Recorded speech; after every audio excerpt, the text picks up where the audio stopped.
नौकरी का क्षेत्र हो चाहे अधिकारी का क्षेत्र हो, जीवन में पैसा कमाने का मौका सबको मिलता है और सबको आगे बढ़ने का मौका मिलता है। इसलिए पैसा को साइड कर दीजिए और आप अपने कर्तव्य लक्ष्य पर आगे बढ़ते चलिएगा तो पैसा पीछे पीछे आता जाएगा आपको। और पैसा लेकर के किसी चीज को तय करना ये घोर अपराध है। और आप देखते होइएगा कि कोई नहीं देख रहा है, कोई नहीं जाना है, लेकिन जिस समय पैसा हाथ में रख लीजिएगा 2 दिन के बाद 4 दिन के बाद गंदगी को जितना भी इसको तोपिएगा ना वो बदबू देने करेगा और समाज के अंदर वो बात फैलते फैलते इतना फैल जाएगा कि आप कहीं के लायक नहीं रहिएगा। और हो सकता है जब नौकरी से संविदा पर नौकरी आपको है, इससे अच्छी भी नौकरी मिलेगी आपको, अच्छा भी पहचान मिलेगा, लेकिन जब दुखद समय आएगा, जब आप हट जाइएगा तो गांव में भी कहेगा लोग, आज के दिन में अमीन से सरकारी जमीन से ज्यादा प्राइवेट जमीन पैसा कमाता है जो ईमानदार लोग, और कहेगा ना इसको मत बोला ये बेईमान है, इसका हिसाब गलती कर दिया था। तो उदाहरण हम ये देना चाहते हैं कि मेरे ही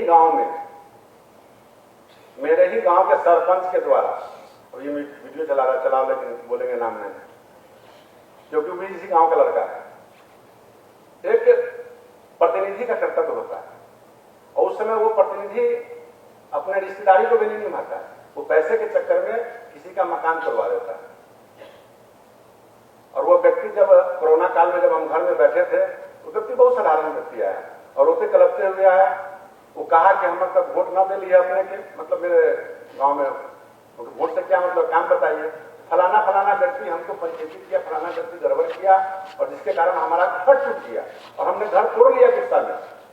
जब उसका पूरा फाइल जब एक देखना शुरू किए, उसका खतियान, उसका केवाला, उसका नक्शा, उसका सब कुछ, और मेरे पिताजी के द्वारा उसका पंचायत किया हुआ था 40 साल पहले, उसका भी जिक्र किया उसने। और जब हम देखने लगे तो हमको लोगों ने कहा कि 3 साल तक नापी हुआ है। लगभग मुजफ्फरपुर बोचहा प्रखंड के लगभग प्राइवेट सरकारी अमीन इसको नापी कर दिए लगभग 20 लोग, लेकिन फिर भी मामला नहीं चलता।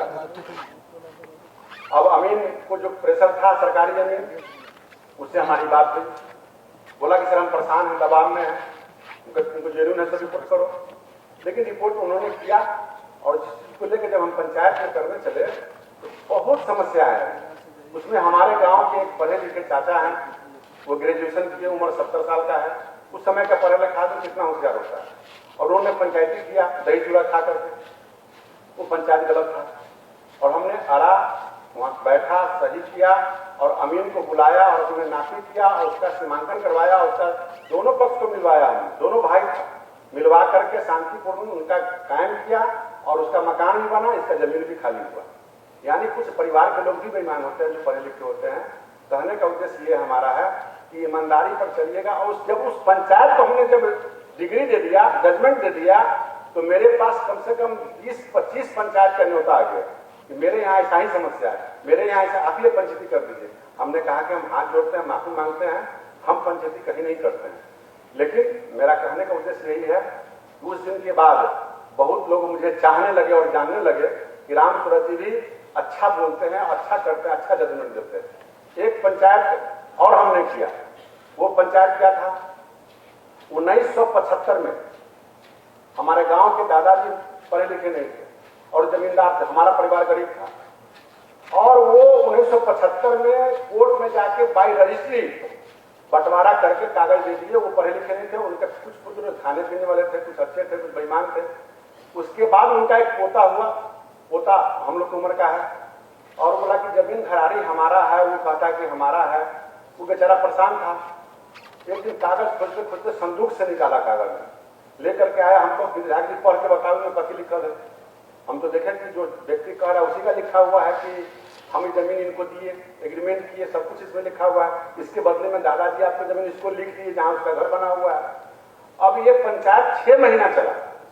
हमने उस चाचा जी को बुलाया और कहा कि लिखन के आगे बक्तन क्या होता है, आपका खुद लिखा हुआ, आप कहते हैं कि गांव में सबसे ज्यादा पढ़े लिखे हमें, तो आप पढ़े लिखे, आपका लिखा हुआ, आपका साइन इस पर है, फिर उसके पटदार को क्यों भड़काते आप कि तुम्हारा जमीन इसमें हिस्सा निकलेगा।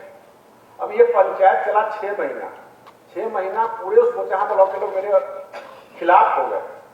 और उसमें एक व्यक्ति ने कहा, जो हमारे पीएस राजेश भारती जानते हैं, उन्होंने कहा कि विधायक जी, उसमें जिला अध्यक्ष थे, हम पूर्व विधायक थे, कि आपका दिमाग थोड़ा कम काम कर रहा है। क्योंकि बिल्कुल मेरा दिमाग कम काम कर रहा है कि हम अभी हारे हुए विधायक हैं।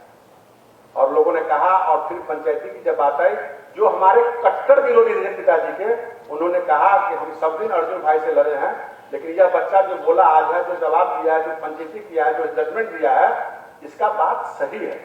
और वो पंचायत हुआ और किसी का घर टूटने से बच गया और वो पंचायत में उसको जमीन लिखना पड़ा। यानी जजमेंट पर हमने बोला है, तो आपका नींव जो होगा उसी नींव के आधार पर सुप्रीम कोर्ट, हाई कोर्ट तक वो जजमेंट का फैसला होगा। इसलिए मूल जज आप हैं और ईमानदारी के सामने कोई बड़ी ताकत नहीं है। थोड़ी परेशानी होगी, विचलित होइएगा, लेकिन घबराइएगा नहीं। और आप सबों से मेरा कहना होगा कि संविदा समझकर ये नौकरी नहीं कीजिएगा। कॉन्ट्रैक्ट का एक बहुत बड़ा जो दुष्प्रभाव हम देख रहे हैं, जो हम अभी विगत 10 वर्षों से इस राजनीति में 12 वर्षों से हैं, तो एक लोगों के बीच में धारणा होता है, हम तो संविदा पर हमको तो 10,000 मिलेगा, हमको 20,000 मिलेगा, जो कमाना है लूटना है लूट लेंगे, वो फायदा है। नहीं, आपको वही पहचान बनाएगा, वही टैलेंट पैदा करेगा, वही अनुभव देगा और वही पदाधिकारी कभी आपको कहीं किसी कोने पर काम भी आएगा। इसलिए इसको संविदा समझ के, पद कोई छोटा नहीं होता है, आपके कद के अनुसार, काम के अनुसार आपका कद बढ़ता है। तो मैं आप तमाम लोगों से कहना चाहूंगा कि निश्चित रूप से आप सब लोग संविदा समझ के इस काम को नहीं कीजिएगा। अच्छी नीति के तहत, अच्छे संस्कार के तहत, अच्छे व्यवहार के तहत और सबका सम्मान। निश्चित रूप से जब आप अंचल में जाएंगे तो आपके कर्मचारी हैं, आपके सीओ हैं, आपके आरओ हैं और जो भी जनप्रतिनिधि है, चाहे वो उसके पैर में चप्पल क्यों नहीं हो, चाहे उसके शरीर पर बदन पर फटा हुआ कपड़ा क्यों न हो, अगर वो जनप्रतिनिधि हैं तो वो आपके परिवार के सदस्य हैं, वो आपके समाज के सदस्य हैं और जनता ने उनको चुना है। लोकतंत्र की यही परंपरा और खूबसूरती है। आप उनको सम्मान कीजिए और कोई व्यक्ति आए, आप सबसे जूनियर पद पे हैं और जूनियर लोग हैं, उम्र बड़ी लंबी होगी आपकी, शुभकामनाएं। आप जब कोई व्यक्ति आए तो वो मूर्ख व्यक्ति भी हो, कुछ भी नहीं जानता हो, लेकिन उसको सम्मान दीजिएगा और बोलिएगा कि चाचा जी प्रणाम, मुखिया जी प्रणाम, आप बैठिए, कुर्सी छोड़ के दीजिएगा। तो वही व्यक्ति जाकर के बाजार में बोलेगा, गांव में बोलेगा, वह व्यक्ति सबसे अच्छा है, अच्छा काम करता है, अच्छा व्यवहार उसका है और वह व्यवहार आपको किस जगह फायदा पहुंचा देगा, किस जगह आपके लिए बिहाफ में लड़ेगा, वो आपको साथ पता भी नहीं चलेगा। कुछ दिन के बाद पता चलेगा कि वो व्यक्ति आया था, मेरे लिए कुछ कह रहा है, मेरे लिए अच्छा कह रहा है। तो सबसे बड़ी बात है कि व्यवहार, संस्कार और भारत की जो संस्कृति और सभ्यता है, अनेक भाषाओं में एक ताकत हम लोगों का है, अनेक रंग होने के बाद भी हम लोग एक हैं कि हम भारत माता के संतान हैं। कहीं ऐसा कोई देश नहीं है जो अपनी धरती को धरती माँ कहता हो। हम धरती माँ के सेवक हैं, धरती माँ के पुजारी हैं, राष्ट्र हमारा मंदिर है, हम सब उसके पुजारी। हम सबको वहां जाकर के काम करना है और वह जमीन किसके पास है? गरीब के पास है, किसान के पास है। जब किसान अगर जमीन फसल नहीं उगाएगा तो वो आपको कुछ नहीं मिलेगा। आप लाख कमा के जाइएगा, सोना नहीं खरीदेगा। तो किसान की सेवा करना, गरीबों का सेवा करना हमारा प्रथम धर्म बनता है। और आप सभी भाइयों से मेरा कहना होगा कि हम लोग आज संकल्प लेके जाएं और उसको सिद्धि तक पहुंचाएं। संकल्प कसम खाने से नहीं होता है। हम लोग भी शपथ ग्रहण लिए थे और ईश्वर की शपथ खाता हूं, सत्यनिष्ठा से अपनी बात को रखता हूं, अक्षुण्ण रखूंगा। उसी तरह आप सबको भी शपथ खाकर एक विवेक से आग्रह भी है कि लोगों को भी संकल्प दिलवाइए, संकल्प को पढ़वाइए जो हमारे गाइडलाइन में भी है, और वहां जा करके अपनी काम को करें और रखें और लोगों से पहचान बनाएं और गांव में रह के, अंचल में रह के, सीमा में रह के वहां ट्रेनिंग ले, यहाँ ले ट्रेनिंग और वहां पर जाकर के लोगों का काम करें।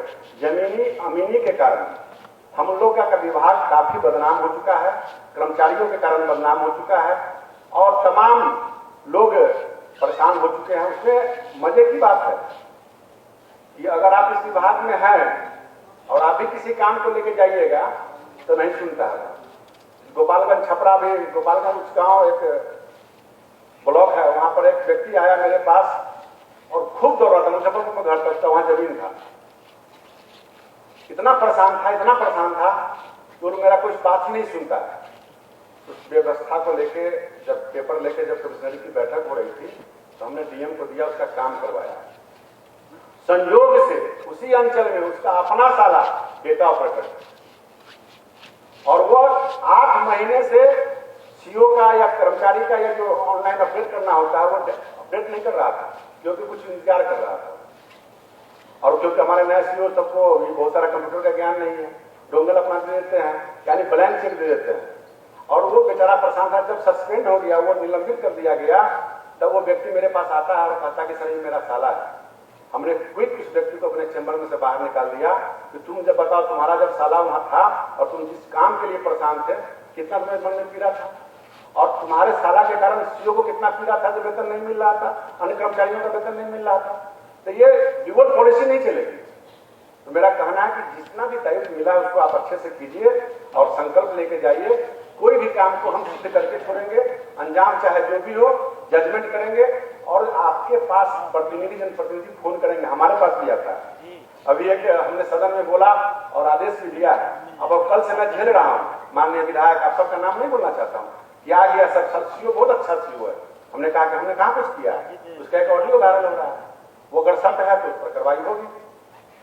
तो नीति के तहत, सिद्धांत के तहत काम करेंगे तो हमको लगता है कि देश के सचिव प्रधानमंत्री जी हमको नहीं कहेंगे कि तुम ये काम को मत करो। हमारे बिहार के मुखिया के बारे में कहना चाहेंगे, राजनीति में बहुत सारी बातें होती है, कोई बात नहीं है, लेकिन बिहार के मुखिया, एनडीए की सरकार ने कुछ किया है। और मुख्यमंत्री जी को मैं धन्यवाद, आभार प्रकट करना चाहता हूं, जिनका सोच जमीन के प्रति, झगड़ा के प्रति